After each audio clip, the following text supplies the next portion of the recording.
अच्छा जी, ये एक छोटी सी गज़ल है, इसके 2-3 अशार आपको सुना देता हूँ। गम अगर संगे मील है तो है, मंज़िलों की दलील है तो है। बहुत से लोग गम से भागते हैं, लेकिन क्या करें कि जब आप ज़िंदगी में किसी बड़े मकसद की तलाश में हो, तो उसकी राह में गम तो आता ही है। मैं रूहानियत की या किसी मज़हब में किसी बड़े काम की बात ना भी करूँ, सादा से सादा मिसाल ले लें, कोई शख़्स क्रिकेटर भी बनना चाहता है, तो उसके लिए जब सारे सो रहे होते हैं, वो सुबह उस टाइम उठ के रनिंग कर रहा होता है। उस मंज़िल तक पहुँचने के लिए गम से गुज़रना पड़ता है। आप कोई भी बड़ा काम करना चाहते हो, आप चाहते हो कि आप सीएसएस में टॉप कर जाएँ, तो आप बाकी लोग जब फ़िल्में देख रहे होते हैं, तो आप बैठे उस टाइम पढ़ रहे होते हैं। मंज़िल की दलील है गम से गुज़रना। जो आप ज़िंदगी में हासिल करना चाहते हैं, वो तकलीफ़ से गुज़रे बगैर नहीं आ सकता। तो ये उसकी एक्सेप्टेंस पे शेर है कि गम अगर संगे मील है, तो है। मैं उसको बदल तो नहीं सकता। मैं ये तो नहीं कह सकता कि नहीं खुशी के रास्ते से कामयाबी की तरफ पहुँच जाओ। नहीं खुशी के रास्ते से तुम बड़ा आदमी बन जाओ। नहीं भाई, अगर कराची जाना है, लाहौर से जाना है और बाई रोड जाना है तो मुल्तान से तो गुज़रना है।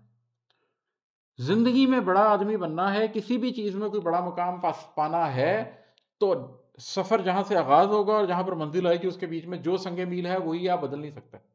आप ये नहीं कह सकते कि मैं लाहौर से कराची जाऊँगा, लेकिन मैं गिलगित की तरफ से होके जाऊँगा। सर आपको मुल्तान की तरफ से होके जाना पड़ेगा। तो कामयाबी की मंज़िल गम से गुज़र कर ही आती है। इसलिए गम अगर संगे मील है, तो है। मंज़िलों की दलील है, तो है। कुर्बतें बाइसे अदावत हैं। कुर्बतें बाइसे अदावत हैं, फ़ासला ही फ़सील है तो है। कई दफ़ा क्या होता है रिश्तों में, ताल्लुकात में कि जो कुर्बतें हैं, वो ज़्यादा झगड़ों का बाइस बनती हैं, ज़्यादा अदावतों का बाइस बनती हैं। और जब आपको ये लगे कि आपकी जिस्म, आपकी रूह हिजरत कर चुकी है लोगों की सोचों से, लोगों से जज़्बे से, तो किसी हद तक किनारा कशी इख्तियार करनी पड़ती है। इसलिए कि फिर कुर्बतें बाइस अदावत हो जाती हैं, फ़ासला ही एक फ़सील होता है। उस फ़ासले की वजह से ही वो फ़सील क्रिएट हो जाती है कि आपके झगड़े नहीं होते। तो खामोशी से उठकर हिजरत कर जाइए। ये भी इब्राहीम अलैहिस्सलाम की सुन्नत है। जब उन्होंने देखा कि आज़र को बात समझ नहीं आ रही, उठ के किनारा कशी इख्तियार कर ली, उठकर साइड पर हो गए। तो कुर्बतें अगर बाइस अदावत बनने लग जाएँ, तो फ़ासलों को फ़सील बना लिया जाए।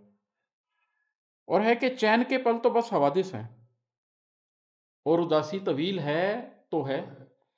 अगेन, चैन का पल तो ज़िंदगी में आता है और थोड़ी देर के लिए आपको निशात दे के चला जाता है।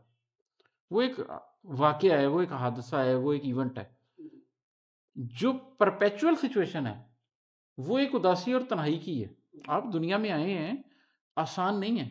अगर आप अपनी ज़िंदगी का मकसद ही खो दें, मानवियत ही खो दें और एंटरटेनमेंट में घुसे रहें तो और बात है। लेकिन अगर आप हकीकत को जान लें, तो प्रॉफ़ेट सल्लल्लाहु अलैहि वसल्लम ने फरमाया कि तुम तो हकीकत जान लो तो कम हँसो और ज़्यादा रो। फिर कोई इवेंट होगा जो आपको मुस्कुरा लेंगे, कोई इवेंट होगा जिस पे आप खुश हो लेंगे, कोई इवेंट होगा जिस पे आप थोड़ा-सा लाइट हो जाएँगे। उसके बाद आप अपने डिफ़ॉल्ट पे आ जाएँगे, वो उदासी, वो परेशानी, वो घबराहट जिसके साथ इम्तिहान दिया जाता है, वो तवील है। ज़िंदगी का सफ़र उसी का नाम है, तो उदासी तवील है, तो है। अच्छा, ये अगली गज़ल में से मैं एक शेर सुनाने लगा था, लेकिन ये पिछली गज़ल में जो मैंने बात की थी, उससे बड़ा मिलता-जुलता है। तो मैं ये आपको सुनाता हूँ, इसको उसी से कनेक्ट करें, इसको उसी वीडियो के साथ रखिएगा। ये है, मेरा दिल कर्ब में है इस उदासी के समुंदर में। मेरा दिल कर्ब में है इस उदासी के समंदर में, मैं कश्ती मोड़ लूँ इस पर मगर माइल नहीं है वो। ये जो मैंने अभी बात की ना कि अगर आप ज़िंदगी की मकसदियत ही खो बैठे हैं और एंटरटेनमेंट में पड़े हुए हैं, फिर तो कोई बात नहीं। लेकिन अगर आप ज़िंदगी की मानवियत, मकसदियत समझते हैं, आप उसको उस तरह से देख रहे हैं कि एक ऑब्जेक्टिव आई से देख रहे हैं, तो फिर आपको वो उदासी एम्ब्रेस करनी पड़ती है। फिर आप वापस नहीं मुड़ सकते। तो इसमें भी वही बात हो रही है कि मेरा दिल कर्ब में है, तकलीफ़ में है, मैं कोई बहुत खुश नहीं हूँ। जो लोग समझते हैं सेल्फ एनलाइटनमेंट कोई बहुत ही ऐसा खुश कर देने वाली चीज़ है, ऐसा कुछ नहीं है, वो तो मंज़िल है। सारा रास्ता तकलीफ़ का है। मेरा दिल कर्ब में है इस उदासी के समंदर में, मैं कश्ती मोड़ लूँ इस पर मगर माइल नहीं है वो। वो ये नहीं मानने को तैयार कि अच्छा फिर मैं कश्ती मोड़ लेता हूँ और चलो कोई एंटरटेनमेंट कर लेता हूँ, चलो कोई ज़िंदगी को एन्जॉय कर लेता हूँ, छोड़ो अपनी मकसदियत छोड़ देता हूँ। मकसदियत आपने कायम रखनी है उस उदासी के अंदर भी। कश्ती को खेते रहना है, चलाते रहना है, चलाते रहना है, चलाते रहना है, हत्ता कि आपकी आखिरी साँस आ जाए।